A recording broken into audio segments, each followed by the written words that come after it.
Хүн ер нь давраад байгаач мэддэггүй, дантлаад байгаач мэддэггүй, гагцгүй өөрийнхөө л одоо зовсон зүдэрсэн гомцсон гонцныг л одоо сандаг болтой юм аа.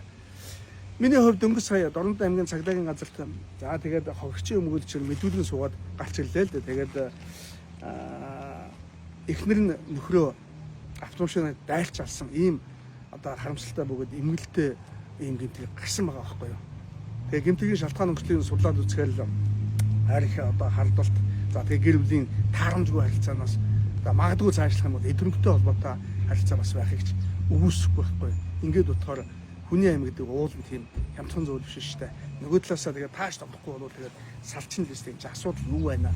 Тэр эдгэрэнг яадаг юм хамт амьдрал бий болгоод цуглуулсан юм бол тэгээд салах дээр болох юм бол тэгээд хуваагаад салаал явчмаар ийм л зүйл шүү дээ. Гэтэл бол явж бол нэгэн сайхан залуу хорвоогоос уцчих. За нөгөөх нь бол одоо мэдээж ялаа хэдлийн шоронд орох байлгүй. Тэгэхээр ийм л нөхцөл байдал үүсэх юм аа. Тийм учраас би зүгээр залуучуудаа хандаж хэлэхэд аливаа асуудалд ухаалаг баймаар байна шүү. Тэгээд